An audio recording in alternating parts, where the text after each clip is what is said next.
Yes, Okay. we can. What you should see right now I, is the GitHub yeah. repository for Refl1D. Is that right? Yeah. Okay. Yeah, thanks very much. My name is Brian Maranville, and I work at the NIST Center for Neutron Research. And I'll say at the outset that Refl1D was created by Paul Kinzel. So I'm going to show something that I didn't build, but I'm trying to help maintain it right now. But Paul built this up through the years. And then I think this speaks to sort of the Orso mission in the sense that Paul spent a lot of time splitting out the bumps part of it. I think people are using in different packages now. So there was a recognition that the fitting engine parts of it for selecting fitting and showing some of the plots, some of the framework stuff would be useful to others. Uh, and like Andrew did with his, like putting the fitting engine into SciPy, Paul split out his stuff for the general community use. So bumps is now used by SASView in particular. That's a really big community, the SANS fitting community. And then I think it's used by some of these other reflectometry packages also. So Refl1D, bumps was made originally for Refl1D and then it was split out, but it's still used by Refl1D. So here's the GitHub repository for Refl1D. And you can see there's already, even before Orso, there's cross-facility collaboration going on. Andrew Nelson contributed some stuff to Refl1D quite a bit, I think, and Mathieu from Oak Ridge. And there are a number of contributors. So people were working informally, and it's nice to have a more formal framework for doing this. So like RefNX, Refl1D is a Python program. It's distributed. You can download it through PyPy, or you can download it. There are some releases that are built releases. Recently, we haven't started making as many installer releases just because we haven't had the people to maintain that. But we do make like a standalone executable for Windows just because that happens to be straightforward. Python supports that in a way that they don't for the other platforms. For Windows, they have this embedded Python that's easy to use. So yeah, the current version is 0.8.14. There'll be a new one coming out pretty soon. There's some bug fixes coming out. But I typically install it from pip or from source, and then other people install it different ways. There's some documentation available. Am I able to interact with the screen? Okay. Documentation available here. It's built up. There's a lot of embedded documentation. So this is how the different pieces work internally. And then we're still working on stuff to sort of tutorial stuff for helping users get started. And then the bumps library that's underneath the hood. I think my Zoom control bar is stopping me from using this somehow.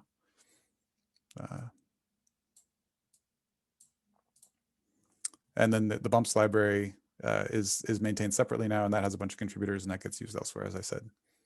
So the way that you write a model for Refl1D is it is a script-based system, as some of the other ones were. So this is, if we look at the Orso test, so everybody's shown this model already. So it's a Python script. You import names from Refl1D, and then you can load up your files here. Unfortunately, I give major credit to Artur for implementing the ORT reader, the Orso reader, already in his package. For us, we haven't quite yet implemented the reader for the header, and so this is the same data set but with the header stripped out because it didn't work with our loader.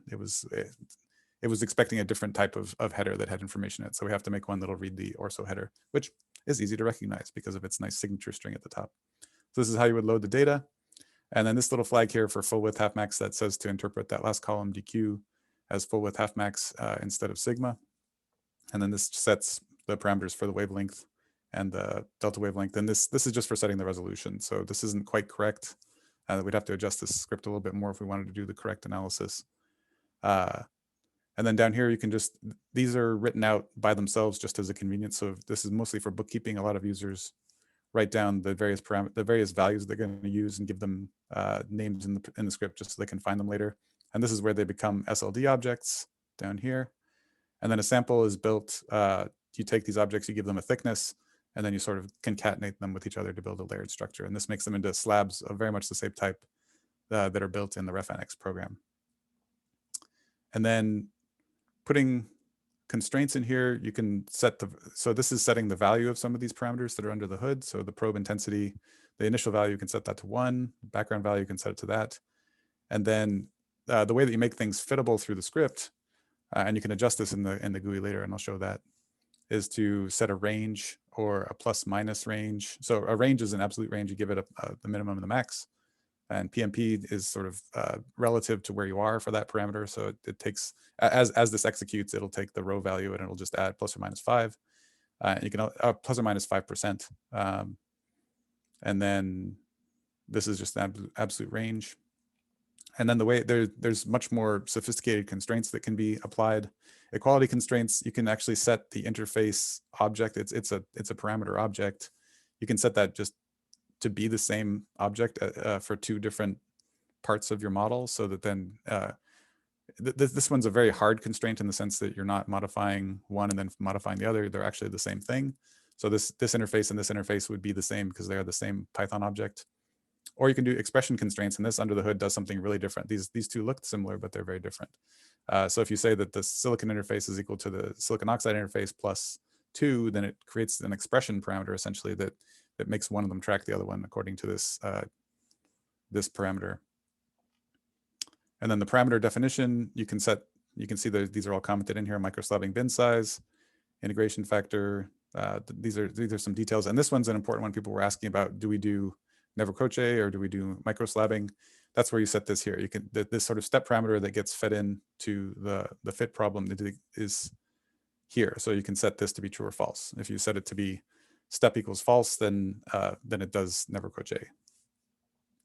And then you create a fit problem and then give it a name, and then you can load it in. So I'm going to load that up, start the fitter. All right, where is it? Which screen is it on? There it is. All right, can you see that window? Yeah, we can. Okay. So this is the view that you get when you start Refl1D, the GUI. So your profile is down here. It is interactive. You can move stuff around if you want, and it adjusts the fit that you see up above. Chi-squared is down here. So there's your data and there's your model. It has lots of little tabs in it. So from bumps, these are sort of part of the standard bumps GUI, a lot of them. You get the list of all of your parameters that are defined in your model. The ones with checkboxes are the ones that have been indicated that they should be fit. And this is a place where you can actually change that. So if you decide you want to fit something later on, you really should give it a minimum and maximum value and then make it fittable. And then in here, it should indicate that the silicon interface, yeah, here you can see this one. This parameter is this algebraic parameter where it's the silicon interface plus, or silicon oxide interface plus 2. So that's the silicon interface right there. So you can see that's the sample layer 3 interface is set to be the same as silicon oxide interface plus 2. That's not actually a very reasonable physical constraint to put on this model. It's just an example. So if I go back in here and I set that, if I get rid of that, where are my constraints? There they are. So that's not actually one that I want. So let's just, instead, let's just give it a range like we did with the other parameters. So save that and go back in here and then reload the model. And that's a more reasonable thing. And then when you want to start doing fits in here, that's the options here. So you get to choose different fitters in here. And this is the bumps part of it. You have Dream, Levenberg Marquardt, Simplex. So these ones get used to go fast by a lot of our users, as I said during the commentary section when people were just chatting. I don't know a lot of details about these ones. I think these were sort of special projects that someone wanted to work on. They're in there because someone worked out the details of how to put these in. I don't know how often they get used. But Dream is commonly used. And so there are lots of parameters for this. And I can't say that I understand what every single parameter in here does, but Andrew Caruana certainly does, and he's here. So he can explain if anybody has questions. So let's put in some steps. Actually, that's too many. Let's do 10 steps just for fun. All right, and then hit the fitter.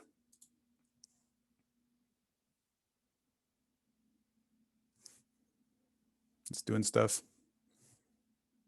All right.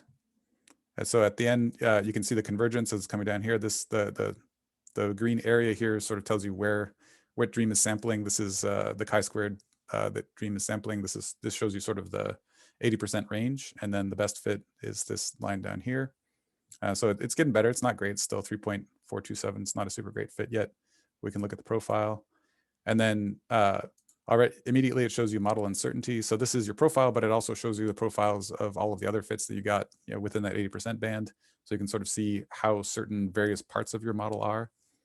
And I think other people showed similar features. And then the parameter trace shows how much the parameters are getting better. And then the correlations plot takes a minute to generate. And obviously I didn't take very good statistics here, but it's showing you how the different parameters are correlated with each other in here. And then you can get an uncertainty out of it. And even just in this short amount of time, you get a tiny bit of, you can get a sense of whether something's going to be a peak or not. So that was obviously a very short fit. So that's the details of how to use the GUI. And I think I'm about running out of time. I'll just say that there are other, in the community for the hard matter magnetism people, this is one of the typical models that they have. This one may be atypical in the sense that it's more complicated than usual, but not a lot more complicated. So they, for instance, have, they're setting constraints programmatically here, and that works well for them because they have so many constraints to set. They want to be able to set the thicknesses the same across multiple models. So a challenge that I'm facing, I'm trying to figure out how to make an interface for building these models, a graphical interface, and being able to capture this complexity at the same time as making it simple to use is quite a challenge, as everybody knows that's tried to do this. And so, you know, there's a lot going on. There are power users that have dozens of constraints in a model and also are fitting, you know, dozens of models simultaneously. So they both have lots of constraints. There's ties between models in addition to constraints within models. And so it is a complicated problem. At the moment, we have sort of both ends available. There is sort of a fast fitting option available that we give our users. So I could load up the data in here, and then this gives sort of, so for us, the substrate is actually on this side. So I would move this one up to 6 or something like that. So we know this is 6.36, and we know that the source side is 2.07. So that gives us a little bit closer, and then these layers are obviously too thick. So we just make them a little thinner. Yeah, that's sort of ballpark. So then let's just start fitting some of these guys. And that's obviously not a super great fit, but you know, it's a easy way to get started.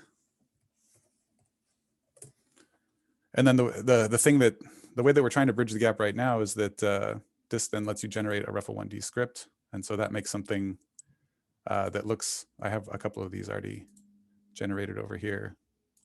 So this is what it makes. It's just a generic, it doesn't have the right names for anything like that, but it'll spit out a Refl1D script that builds one of these models for you and already sets some ranges for you.